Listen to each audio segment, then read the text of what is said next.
Hey guys, tonight we're re-diving into something that lines make you think twice about that camping trip you've been planning.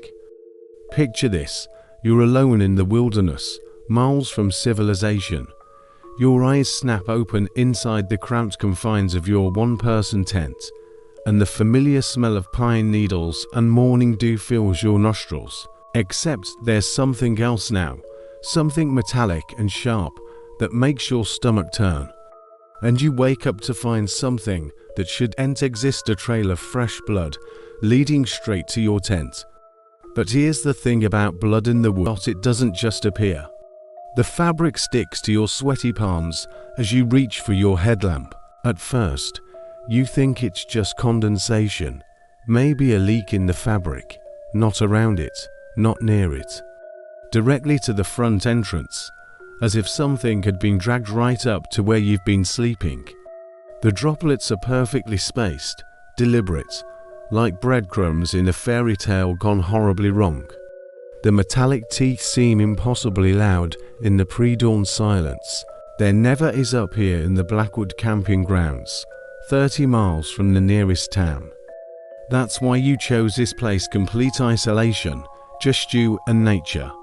Now that isolation feels like a death sentence, every instinct screams at you to pack up and drive away, but your keys are in your backpack, and your backpack is hanging from a tree branch 15 feet away.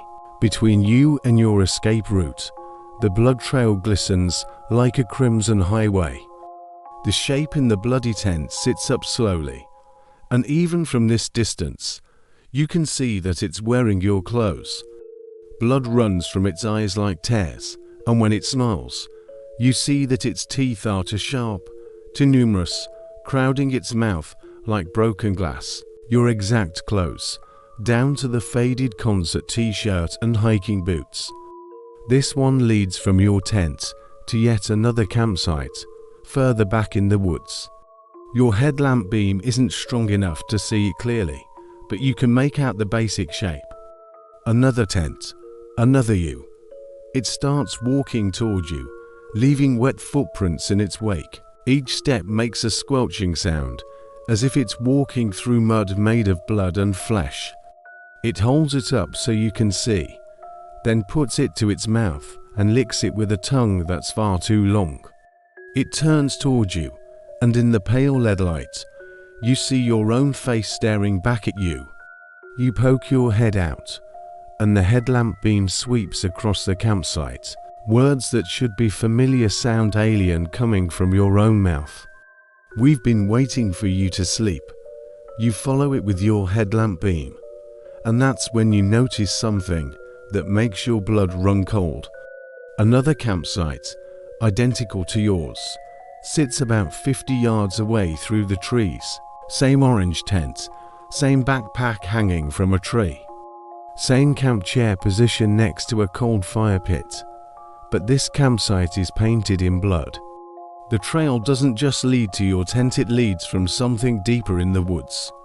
Something you can't see from here, but as you adjust the light, the truth hits you like a punch to the gut. It's blood, fresh blood, still warm enough to steam slightly in the cool mountain air. Dark stains cover everything, the chair, the ground, even the trees seem to be weeping crimson. Your headlamp beam wavers as your hands shake, but you can see something moving inside the destroyed tent, a shape that's roughly human-sized. The LED beam cuts through the darkness, illuminating the orange walls of your tent, and that's when you see it. Something has to bleed first, and in tonight's story, you'll discover that sometimes the thing bleeding might just be you. So before you get comfortable, take a moment to like the video and subscribe, but only if you genuinely enjoy what I do here. Let me know in the comments where you're re-listening from and what time it is where you are. Now dim the lights, maybe turn on a fan for that soft background hum, and let's ease into tonight's journey together. You hear it again, that wet, dripping sound that's been pulling you from sleep for the past 3 nights. The sound comes again, drip, drip, drip, You unzip your sleeping bag slowly, trying not to make any noise. A dark stain is spreading across the tent floor near your feet.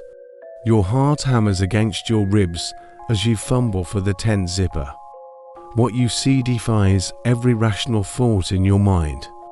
A trail of blood, dark and glistening, leads from the edge of the forest directly to your tent. You grab your phone, but of course there's no signal. The blood trail is maybe 20 feet long, disappearing into a cluster of Douglas firs that block out most of the moonlight. You should get in your car and leave. The dripping sound comes again, but this time it's not coming from inside your tent. It's coming from behind you. You spin around, and your headlamp illuminates something that shouldn't exist.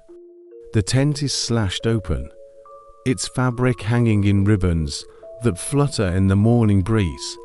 You want to run, but your legs feel like concrete. But this version of you is wrong. Its skin is grey and mottled, like meat left too long in the sun. The thing wearing your face waves at you with one hand, while the other holds something you recognize with horrible clarity: your driver's license.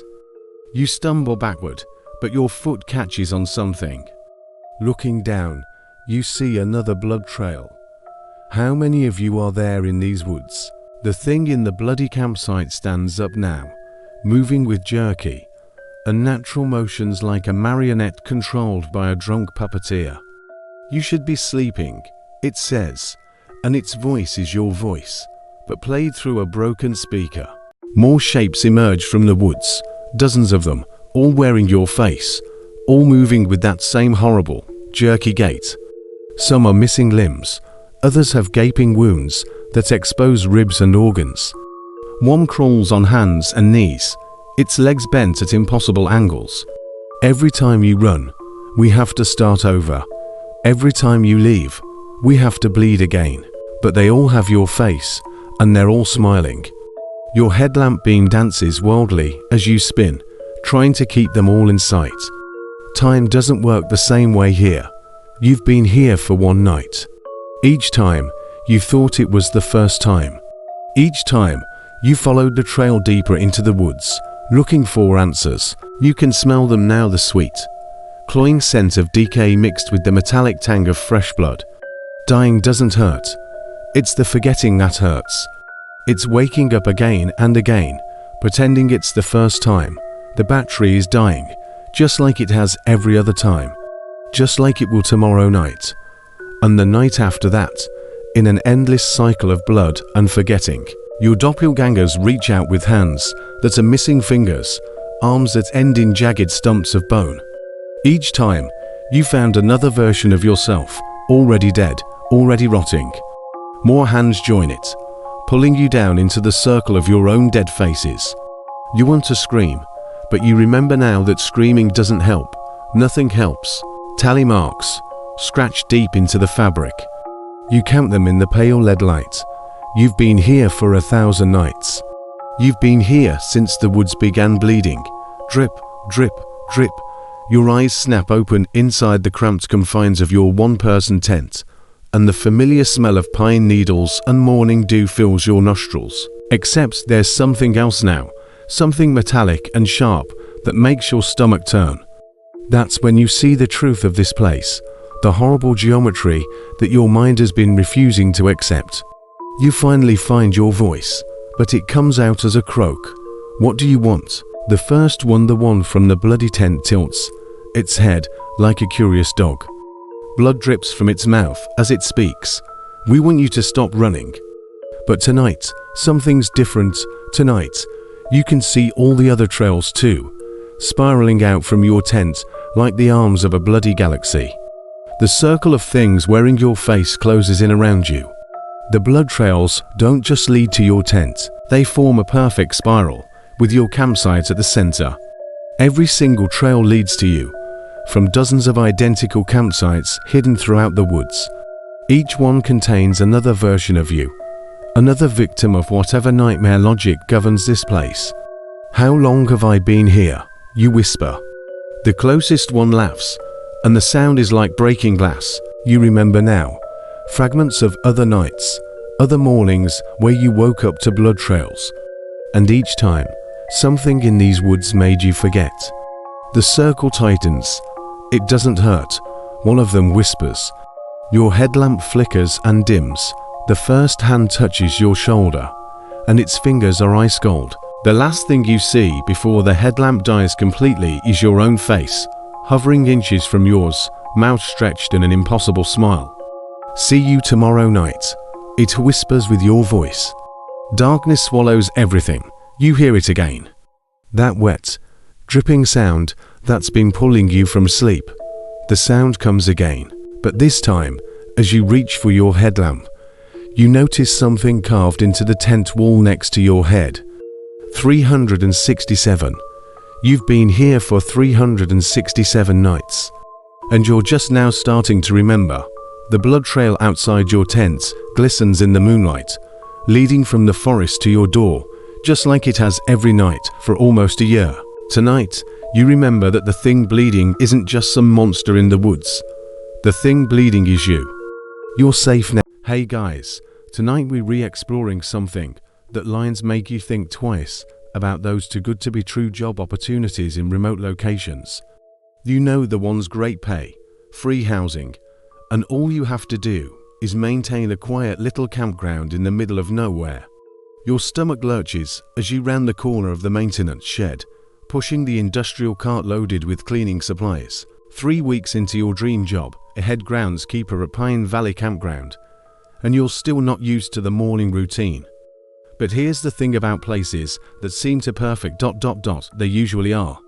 And sometimes the job description out the most important details, like what exactly you'll be cleaning up each morning, and why the camp store meat section is always so well stocked despite being hundreds of miles from the nearest supplier. So before you get comfortable, take a moment to like the video and subscribe, but only if you genuinely enjoy what I do here. Start with the big pieces: tent poles, camping chairs, anything salvageable. Then move to the smaller items. Personal belongings go in the red bag. Everything else goes in the black bag. Let me know in the comments where you're re-listening from and what time it is where you are. The picnic table is overturned and their cooler has been torn open, its contents scattered across the blood-soaked ground. The old man parks next to your cart and climbs out, his weathered face creased in what might be a smile. It's hard to tell with Mr. Henley. His expressions never seem to match the situation. Better than last week's couple, he pulls out a small notebook and makes a notation. Did you check the trees? But there are no bodies, there never are. Looks like we had another incident. Now dim the lights, maybe turn on a fan for that soft background hum, and let's ease into tonight's journey together. The kind of conversations that end with reminders about the isolation of this place. Cheerful signs advertise fresh jerky, homemade sausages, and locally sourced meat products. Campers love the store. He's changed into a white apron that's already stained with something dark. In his hands, he holds a set of keys that jingle softly as he unlocks the door. They always comment on how fresh everything tastes, how you can't find quality like this in the city. We don't use names down here. Rule number 3... Industrial refrigeration units line the walls, their motors humming constantly. Stainless steel tables fill the center of the room, and hanging from the ceiling are hooks, lots of hooks. He pauses at the top of a set of stairs you've never noticed before. If you're going to be sick, use the drain. And how long it would take for anyone to find your body if you happen to have an accident. You smell it before you see it. That thick, sweet stench of copper and decay that hangs in the pre-dawn air like a fog. Sure enough, there are fresh scratches in the bark about 8 feet up, deep gouges that look like claw marks. But you know they're not from any animal you've ever seen. Animals don't make marks that precise, that deliberate. Mr. Henley starts opening them, dumping their contents onto the steel tables with practiced efficiency. A child's hand, still clutching a Pokémon card. A woman's torso, wearing a blood-soaked hiking shirt. Personal effects go to the furnace, useful parts go to the grinder. Everything else ... He gestures toward a massive industrial meat grinder in the corner. Well, you've tasted our jerky. 5 stars on Yelp. A man's head, his eyes wide with terror. Personal belongings scatter across the metal surfaces, wallets, jewelry, car keys, cell phones. The smell gets stronger as you approach campsite 14. The Coleman family checked in yesterday evening, mom, dad, to teenagers, and their golden retriever. You've been dreading this since Mr. Henley mentioned it last week. 3 weeks of collecting red bags, and now you're finally going to see where they go. You remember them because the kids were arguing about who got to sleep in which tent, and the dog kept barking at something in the tree line. Normal family stuff, the kind of memories that make this job feel almost wholesome. Looking down, you see a dark stain spreading across the gravel path. In the dim light of your headlamp, it looks black, but you know better. You've seen this before. Every morning for 3 weeks, you've seen this. Almost. Your cart's wheels squeak as they roll over something wet. The Coleman family's campsite is a disaster. Both tents are shredded, their nylon walls hanging in ribbons that flutter in the morning breeze. You pull on your rubber gloves and get to work. Just like Mr. Henley taught you on your first day, the red bag is always heavier. You restuffing a childish stuffed animal into the red bag when you hear the familiar sound of Mr. Henley's golf cart approaching. "Morning, Jack," he says, surveying the destroyed campsite with the same casual interest he might show a flower garden. You've learned not to ask questions. Questions make Mr. Henley uncomfortable. And uncomfortable Mr. Henley means uncomfortable conversations about your employment contract. "Family of 5, you report, shoving a torn sleeping bag into the black bag. Plus a dog." Mr. Henley nods approvingly. "Good yield." You look up at the Douglas firs surrounding the campsite. "Checked, you lie. You've stopped looking closely at the trees. Some things are better left unexamined." "Excellent. Finish up here and meet me at the store. We've got processing to do." Your stomach drops. Processing day. The Pine Valley Camp Store sits at the heart of the campground, a rustic log building that looks like something from a postcard. Mr. Henley is waiting for you at the back entrance, the one marked employees only. "Rule number 1, he says as you follow him into the building. "What happens in processing stays in processing." Rule number 2, no names. The basement is larger than it should be, extending far beyond the footprint of the building above. Your red bags are stacked in a corner, 23 of them from your 3 weeks of morning cleanup. But mixed in with the everyday items are things that make your vision blur. "Waste not, want not," Mr. Henley says cheerfully, separating the items into different piles. You can't breathe. The room spins around you as the full horror of your situation crashes down. The friendly families who check in every day. The cheerful goodbyes as they head out for their hiking adventures. The empty campsites you clean every morning. "I can't do this," you whisper. Mr. Henley looks up from his sorting, and for the first time, his expression is completely readable. It's disappointment, the kind of father might show a child who's failed to live up to expectations. "But don't worry, you won't go to waste. Nothing goes to waste here. Jack, Jack, Jack," he says, shaking his head sadly. "I was hoping you'd work out. Good help is so hard to find these days." He reaches under one of the tables and pulls out a machete, its blade gleaming under the fluorescent lights. Fresh scratches in the metal, deep gouges that look like claw marks. The same marks you've been seeing on the trees around the destroyed campsites. Up the stairs, through the store, past the racks of locally sourced meat products. Men, women, children, all twisted into something hungry and wrong. They move with that same jerky, a natural gait you've seen in your nightmares. "Don't run," it says in Mr. Coleman's voice. "Running just makes the meat tough. You're thinking this is some kind of nightmare, that you'll wake up and everything will be normal. But Jack, this is normal. This is how it's always been. How do you think we keep our prices so competitive? Every family that checks in provides us with new workers, and the workers provide us with new products. It's a perfect circle. You can smell them now, the sweet, cloying scent of decay mixed with something else. Something that smells like the camp store's meat section. You can make it. You have to make it. Its touch is ice cold, and where it touches your skin, you feel something changing. His name tag reads Mike, and he's got the same eager to please attitude you once had. He's going to help you understand the morning routine. Mr. Henley appears beside you, that same unreadable expression on his weathered face. The pain is indescribable, like being turned inside out while still conscious. His skin is warm, so warm, and you remember what it felt like to be alive. The hunger rises in you then, that terrible, endless hunger that can only be satisfied one way. Mr. Henley's laughter follows you, echoing off the log walls like the sound of breaking glass. It's the same moment you had 3 weeks and a lifetime ago. You run. But your face is wrong now, twisted into something hungry and sharp. He's young, maybe 25, with the same hopeful expression you had 3 weeks ago. The same naive belief that he's found the perfect job. Your eyes are black and reflect light like an animal's. You'll still be part of the team. Different role, same company. And the benefits package is to die for. Your car is parked behind the maintenance shed. Keys in your pocket, freedom just 100 yards away.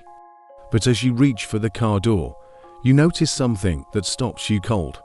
You want to tell him to run, to get in his car and drive away and never look back. But when you open your mouth, what comes out is someone else's voice. The voice of whoever's face you're wearing now. Beside him stands something that might have been human once. It's tall, maybe 7 feet, with arms that hang past its knees. Used to be a camper himself, actually. Funny how things work out. Its skin is pale and mottled, like meat that's been left out too long. But the worst part is its face. It's wearing the face of Mr. Coleman, the father from this morning's cleanup. The resemblance is perfect except for the eyes, which are black and reflect light like an animal's. A shadow moves behind you, you spin around, and there's Mr. Henley, but he's not alone. Meet our harvester, Mr. Henley says proudly. Been with us for about 15 years now. The thing wearing Mr. Coleman's face tilts its head and smiles with too many teeth. More shapes emerge from the woods, dozens of them, all wearing faces you recognize from the morning cleanups. The great thing about this business, Mr. Henley continues conversationally, is the renewable resources. The circle of harvesters closes in around you. I know what you're thinking, Mr. Henley says. The harvester wearing Mr. Coleman's face reaches out with fingers that are too long, too sharp. Don't worry, Mr. Henley says as your vision starts to fade. The last thing you see before everything goes dark is your own reflection in the camp store window. When you wake up, you're standing in the woods, watching a new maintenance worker push his cart toward a destroyed campsite. You want to warn him, don't run, you hear yourself say. Running just makes the meat tough. The new worker looks up at you with confusion and growing terror. Mike, he says cheerfully, I'd like you to meet one of our senior staff members. Mike's eyes dart between you and Mr. Henley, and you can see the exact moment when he realizes something is very, very wrong. You reach out with fingers that are too long, too sharp, and touch Mike's shoulder. Rule number 1. You say with a voice that isn't yours. What happens in processing stays in processing. Mike tries to run, but it's too late. It's always too late. You're safe now, but just in case. Check the meat section next time you're camping.